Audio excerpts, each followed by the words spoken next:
झारखंड में आखिर ऐसा क्या हुआ कि सड़कों पर उतर आए हजारों छात्र। एक तरफ हाथ में एडमिट कार्ड और दूसरी तरफ नौकरी की उम्मीद और तीसरी तरफ पुलिस का बैरिकेडिंग और पुलिस का खौफ और पुलिस का लाठीचार्ज और आंसू वाली गैस।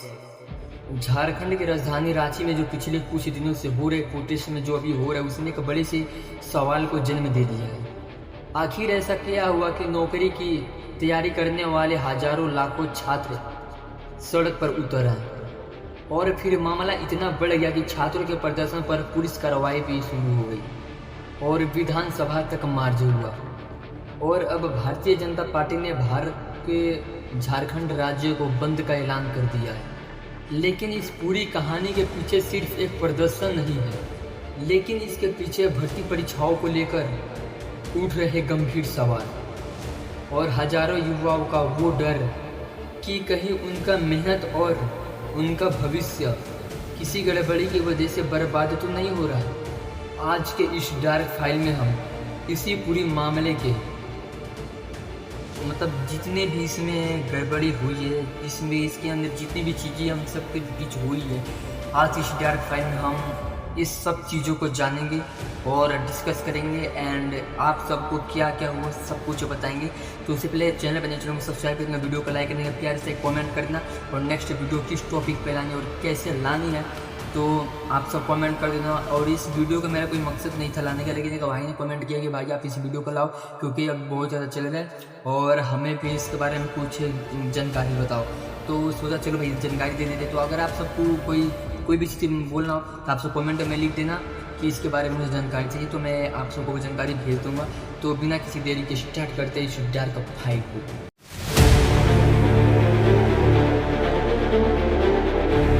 सबसे पहले तो मैं इस जितने भी इसके अंदर मामले हैं, मैं इन सभी मामलों को मैं चैप्टर बाय चैप्टर बांट चुका हूँ। तो अगर हम चैप्टर बाय चैप्टर समझेंगे तो इसको समझने में बहुत ज़्यादा आसानी होगी और इस चीज़ को डिस्कस करने में बहुत ज़्यादा आसानी होगी और हमें भी समझाने में और आप सबको भी समझने में बहुत ज़्यादा आसानी होगी। तो इसलिए मैं सबको चैप्टर बाय चैप्टर कर चुका हूँ। तो हम सब पहली चैप्टर में समझेंगे मामला शुरुआत कहाँ से हुआ।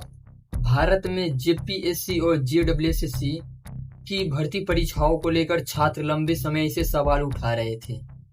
प्रदर्शन कर रहे विद्यार्थियों का यह आरोप है कि भर्ती प्रक्रिया में अनियमितताएं हुई हैं। कुछ प्रदर्शनकारी जेडब्ल्यूएससी और सीजीएल परीक्षा को रद्द करने और कथित गड़बड़ियों की जांच की मांग कर रहे हैं। उनकी एक बड़ी मांग सीबीआई जांच की है।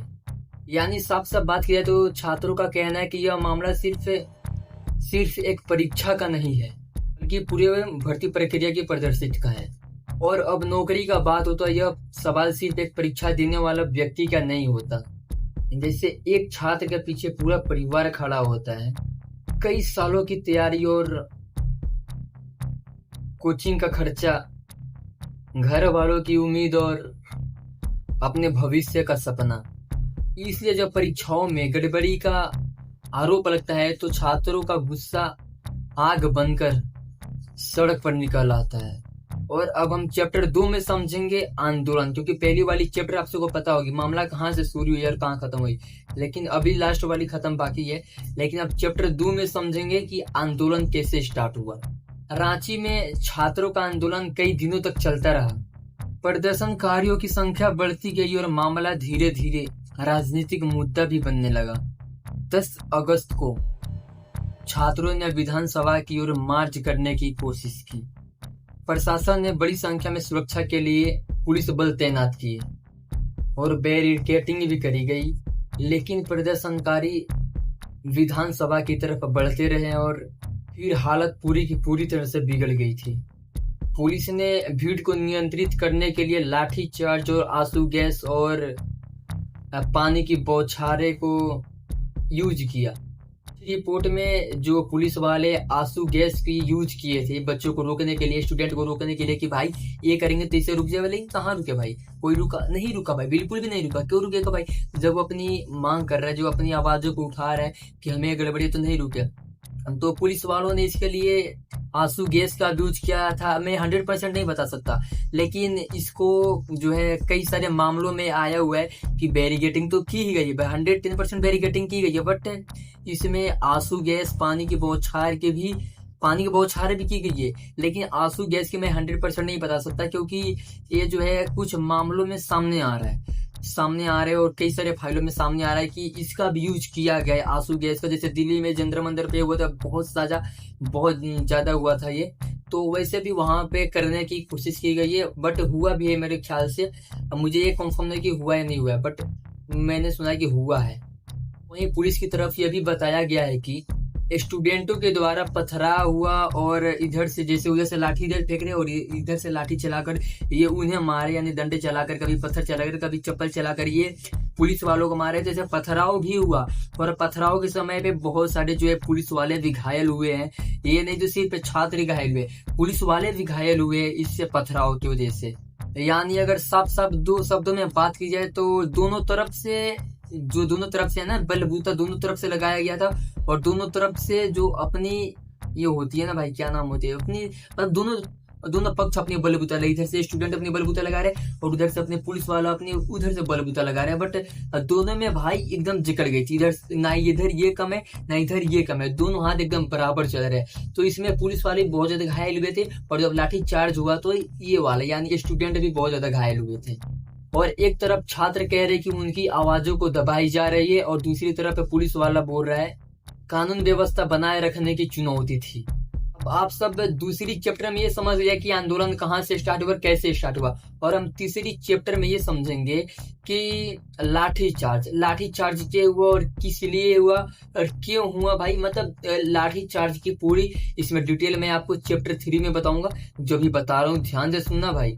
अब इस कहानी का सबसे बड़ा सवाल यहीं से शुरू होता है, क्या छात्रों पर कार्रवाई जरूरी थी या फिर छात्र संगठन और विपक्षी नेताओं ने पुलिस कार्रवाई का विरोध किया। उनका आरोप ये है कि शांतिपूर्वक विद्यार्थियों के द्वारा किए गए प्रदर्शन कर रहे छात्रों पर बल का प्रयोग किया गया पुलिस कर्मियों के द्वारा। वहीं पुलिस और प्रशासन की कानून व्यवस्था बनाए रखने और प्रदर्शनकारियों द्वारा बैरिकेडिंग पार करने और पथराव जैसी घटनाओं का हवाला किया गया है। यानी अगर साफ दोनों जगह की बात की जाए ना, तो दोनों जगह की बातों में भाई मुझे ना ये कम लग रहा है विद्यार्थियों का, ना ये कम लग रहा है पुलिस वालों का। यानी इसका भी बयान अलग है और इसका बयान अलग है। साफ बात की जाए तो दोनों का बयान बिल्कुल ही अलग है। ये सही बोल रहा है या फिर ये सही है, कोई भी पता नहीं है दोनों के बयान, क्योंकि 100 तो नहीं बता सकता भाई, क्योंकि गाइडलाइन है भाई, नहीं बता सकता। बट इसकी भी अलग है और इसकी भी, दोनों की बातें ही पूरी अलग है। और इसी वजह से यह घटना सिर्फ छात्र आंदोलन नहीं रहा, यह सरकार और विपक्ष के बीच राजनीतिक टकराव का मुद्दा भी बन गया है। अब आप सब पार्ट 3 में समझ लिए, यानी चैप्टर 3 में आप सब समझ लिए लाठी चार्ज और विवाद कहां से स्टार्ट हुआ। अब हम लोग पार्ट 4 में समझेंगे कि बीजेपी का झारखंड बंद, यानी झारखंड को बंद क्यों किया बीजेपी ने, तो इसमें हम समझेंगे। 10 अगस्त को देखने के बाद बीजेपी ने 11 अगस्त को झारखंड बंद का आह्वान किया। पार्टी ने छात्रों पर पुलिस कार्रवाई का विरोध किया और भर्ती परीक्षाओं में कथित अनियमितताओं की जांच की मांग की। जैसे 11 अगस्त को झारखंड जैसे बंद हो गया, तो इसके द्वारा मतलब इसके आसपास के जितने भी राज्य हैं उनमें बहुत कुछ बदलाव देखने को मिला, और इसका असर उन राज्यों पर भी पड़ा, और कई जगह दुकानें और प्रतिष्ठान दोनों के दोनों कई जगहों पर बंद रहे, और सड़क पर सामान्य दिनों की तुलना में आवाजाही कम रही। और पुलिस वालों ने क्या किया, संवेदनशील इलाकों में जो है मतलब सुरक्षा और भी कड़ी कर दी, और भी सुरक्षा को बढ़ा दिया, और रांची में भी पुलिस की भारी तैनात की गई। और यानी कुछ ही दिनों में एक पुलिस विवाद, छात्र आंदोलन, पुलिस कार्रवाई और फिर राज्यव्यापी बंद तक पहुंच गया। इस आंदोलन के द्वारा छात्र नेता देवेंद्र का भी नाम सामने आया, और कई सारे रिपोर्टों के मुताबिक तो वो देवेंद्र जी भूख शायद हड़ताल पे थे। हाँ, भूख हड़ताल पे थे और 10 अगस्त को उनकी तबीयत बिगड़ने के बाद उन्हें अस्पताल में एडमिट किया गया।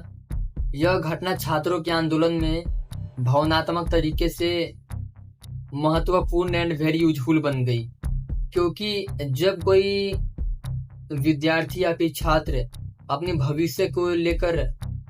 भविष्य को मांग को लेकर भूख हड़ताल पर बैठता है तो सवाल सिर्फ परीक्षा का नहीं रह जाता है, वह एक सवाल बन जाता है। आखिर वह युवा इस हद तक जाने की, इस लाइन तक जाने की, भूख हड़ताल पर बैठने की, आखिर उसी क्या मुसीबत आ गई, क्या एक इमरजेंसी आई, क्या उसी बहुत ज्यादा क्या हो गई कि वो इस हद तक जाकर गिर गया, इस हद तक वो उसको आना पड़ा, क्योंकि सरकार क्यों नहीं सुन रही थी इसकी बातों को, क्योंकि वो उसको भूख हड़ताल पे बैठना पड़ा। अब हम सब लास्ट चैप्टर 6 में समझेंगे कि असली सवाल हमें सरकार से क्या करना है।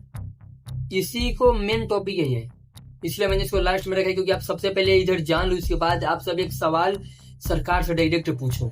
मैं उस सवाल का नाम बता रहा हूँ। अब इस मामले से जुड़ी हुई सबसे बड़ी 3 सवाल आप सबके लिए लेकर आया हूँ। ये सवाल आप सब डायरेक्ट सरकार से पूछो और मीडिया वाले को बोलो ये सवाल हमें तुम पूछो या फिर मैं सरकार से पूछता हूँ, वो सवाल मैं पहले ही आप सबको बता दूं। पहला, क्या भर्ती परीक्षाओं में वास्तव में अनियमितताएं हुई है? बताओ, कहाँ हो सरकार, बताओ जल्दी। दूसरा सवाल मेरा ये रहा आप सबके साथ, सरकार से डायरेक्ट, अगर कोई है तो इसका जिम्मेदार कौन है? आपकी नेता या फिर सरकार या फिर स्टूडेंट? स्टूडेंट कैसे हो सकते हैं? स्टूडेंट तो 100 वो होंगे ही नहीं। क्यों भाई, स्टूडेंट कैसे होंगे? क्योंकि सरकार को चलाने वाले आप हो, आप अपने नेताओं को चलाने वाले आप हो, आप अपने पॉकेट में नेताओं को लेकर आप घूमते हो। तो हमें सवाल डायरेक्ट आपसे, आप बताओ इसका जिम्मेदार कौन है? और तीसरा मेरा सवाल ये रहा, अगर कोई गलती हुई है तो क्या वास्तव में विद्यार्थियों को दोबारा मौका मिलेगा? क्या आप सब इसे दोबारा मौका दोगे? उन्होंने अपनी पूरी मेहनत, पूरी इतने सालों की मेहनत, अपने माँ बाप का सपने, माँ बाप का पैसा, अपनी बहुत सारे लोग खेत बेच के पढ़ते हैं, आप सब ज्यादा सब शर्म नहीं आ रही? क्या आप सब दोबारा मौका दोगे? क्योंकि इन्होंने अपनी जीवन की हर खुशी इसमें लगा दिया था। इसका भी जवाब हमें दो। ये जितने भी मैंने आप सबसे तीनों सवाल पूछे हैं, एक कड़वी है लेकिन सच है, क्योंकि सच हमेशा कड़वी होती है। और कड़वी निगलो मत, कड़वी जो मैंने अभी फेंका है ना, इसकी सही आंसर मुझे दो और आपके इस आंसर का मुझे इंतजार रहेगा। आप कब इस क्वेश्चन का आंसर दे रहे हो? मैंने आपको बस 3 क्वेश्चन किया है, आप सबको आंसर देना पड़ेगा और आपके इस आंसर का हमेशा वेट रहेगा। देखता हूँ कब आप मुझे इस क्वेश्चन का आंसर देते हो। और प्रदर्शनकारी सीबीआई जांच की अभी तक मांग कर रहे हैं और वहीं सरकार की तरफ से इस मामले को लेकर के कार्रवाई और जांच की प्रक्रिया चल रही है। तो बिना किसी देरी के हम इस वीडियो को भी यहीं तक एंड करते हैं, क्योंकि वीडियो मैं ज्यादा लंबा नहीं बना चाहता, क्योंकि मैं थोड़ी सी टाइम निकाल करके इस बस वीडियो को शूट कर रहा हूँ। क्योंकि आप सबने जो कमेंट किया था, कम से कम उसका रिप्लाई तो दे दो इस वीडियो से, तो मैं इसीलिए उस वीडियो को बनाया हूँ। और आप सब मुझे देख रहे हो कि Guddu Kumar Sahu the dark file में, और मैं हूँ आप सबको अपना छोटा भाई गुड्डू कुमार साहू।